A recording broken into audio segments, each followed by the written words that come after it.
Hello everyone, welcome back to the channel with another episode in bWAPP series. In today's video, we are going to explore SQL injection in the context of AJAX. As you know, AJAX is one of popular techniques for web application, and this can allow web pages to be updated asynchronously by exchanging data with a web server behind the scenes. So this means that it's possible to update a part of a web page without reloading the whole page. In this video, not only I will do this challenge, I will also show you methodology on how to perform SQL injection manually, which is a very essential technique for pen testers. Before we go ahead, however, if you don't mind, please subscribe to my channel and give this video a thumbs up. It really helps the channel grow. So then we can head over to Linux VM to start. And we can input username, password to login, and the level is low, login. And we can select bug to go ahead. Yes, this one, AJAX, JSON, and Jquery, hack. So here, unlike previous video, we can't see button, like a search button. However, if we put anything, immediately we can get a response from the server, and we can get this table which lists all movies which match or contains this character. Okay, so what's going on here? Let me open up developer 2 of browser to inspect, and we can navigate to network. Okay, so we can try to like AB, and then you can see, this is a request.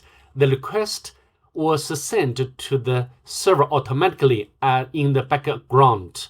And you can see this is, initiator is XHR or XML HTTP request.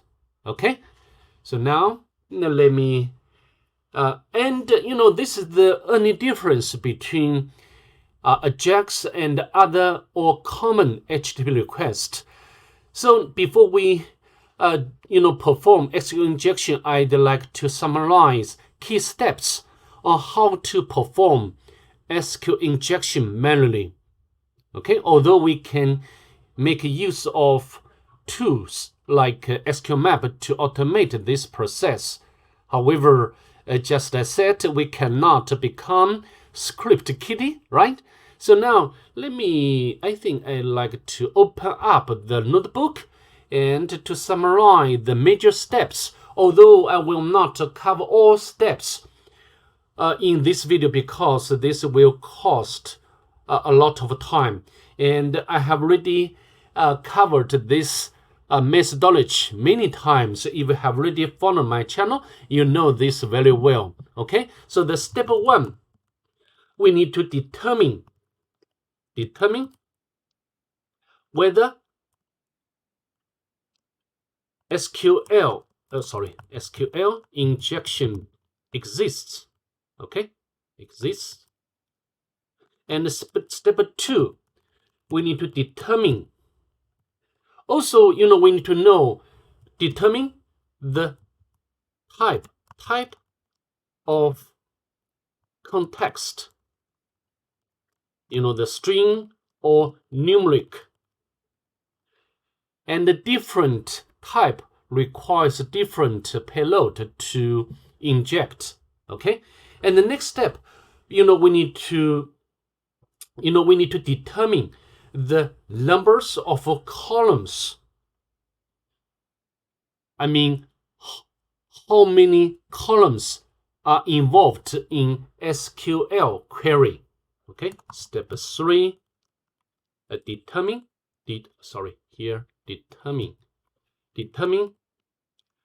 the number the number of columns. And the next step is what I'm typing. We need to determine, or not determine, we need to identify the visible columns. I mean, for example, there are eight columns involved in the SQL query, but only some of them are visible on the page. And we need to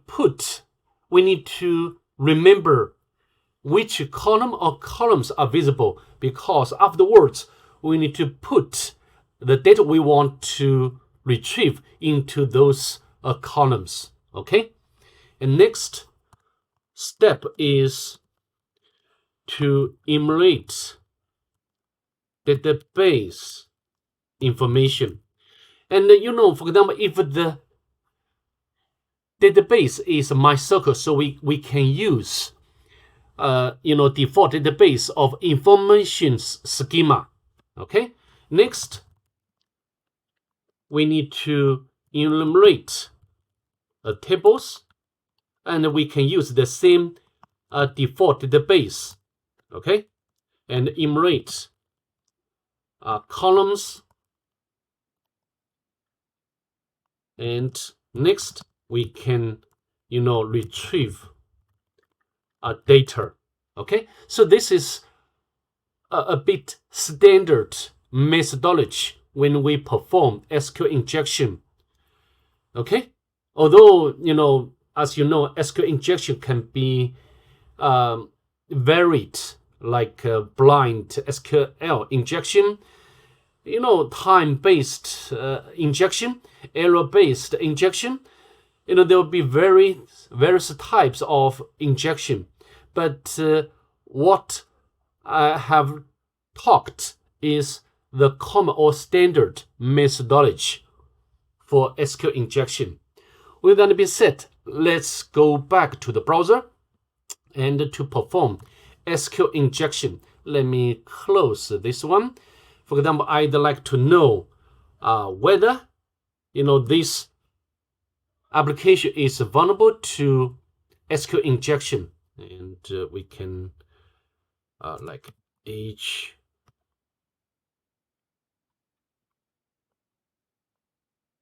maybe we can use Burp Suite. Okay, so we can launch Burp Suite. So we can treat this application as normal or common HTTP. Next, start Burp Suite.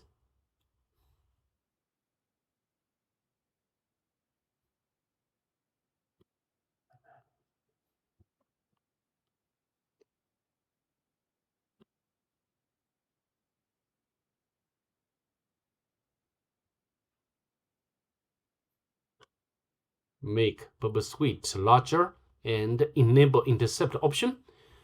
So now let's, for example, A, and then we can get the request.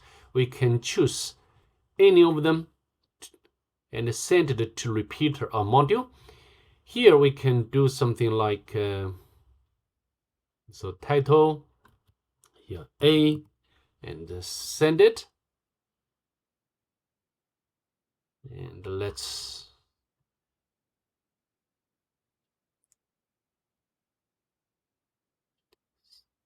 MySQL number rows is not a valid MySQL result resource. So this means there is some sort of error. Okay, so now let's use like all, send it, and do I need to encode space? I don't know.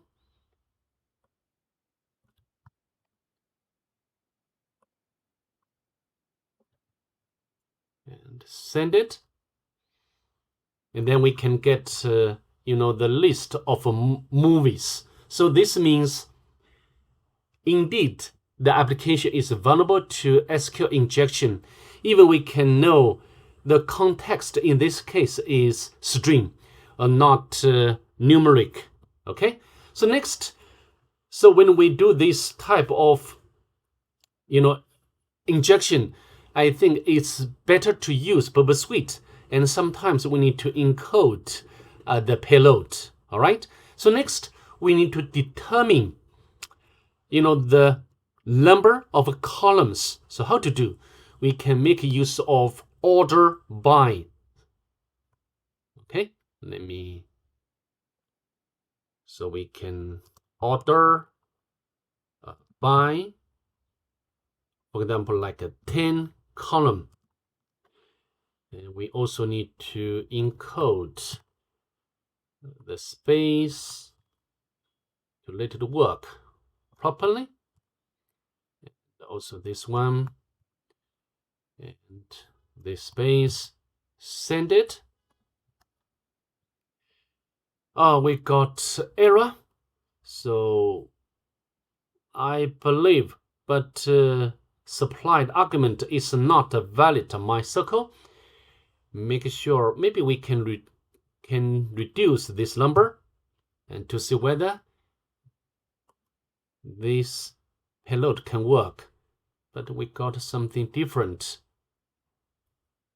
So A ordered by 7 or 8. Send it. And we got error. So I think should be a 7 is the number of columns.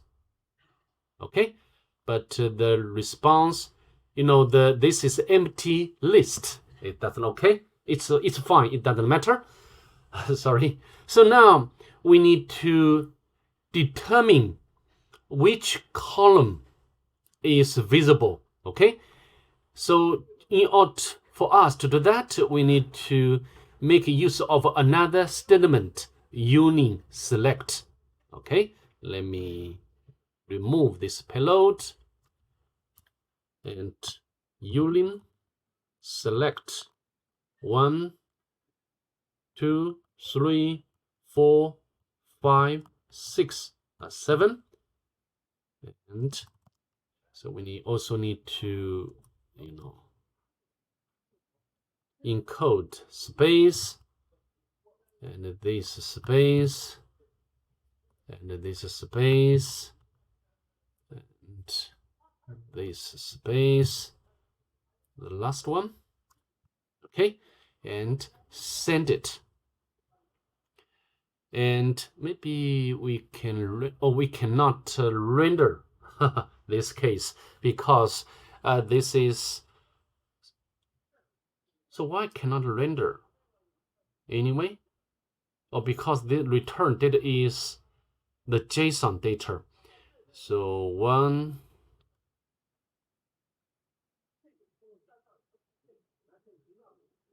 but so 1, 2, 3, 4, 5, 7. We returned all the results, but not all results or all fields or all columns are visible, right? So how to do? This case, let me use the browser because I want to visualize the response. So now we can union select 1, 2, 3, 4, 5, 6, 7. Okay, and so now we can see the number 2, number 3, number 4, number 5 are visible. Okay, so now we can, so next step we need to enumerate database information, and the database name itself, of course there will be 2 ways. One, we can utilize information schema. This is the default database of MySQL if the database is MySQL. And another way, if you just want to get the name of the database, the current database, we can use the database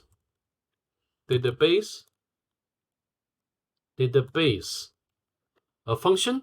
And also, if you want, you can get the user name, another built-in function of MySQL. You see, immediately we can get the database name and current user. And then you can, continue enumerating information like table names, column names of each table, and eventually you can retrieve all data. I'm not going to do that because this will cost a bit long time. And also I have already made a very full, video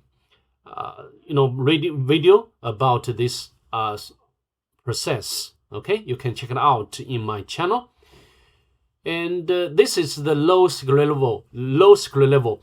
And in this context, because this is a string text context, and the medium SQL level and the high SQL level involves, the function like add slashes and this one. And based on my practice, it's not easy to bypass. Okay, if you want, you can try it yourself. So with that being said, that's pretty much it. I'd like to see you in the next one. Bye. Have a good day, please.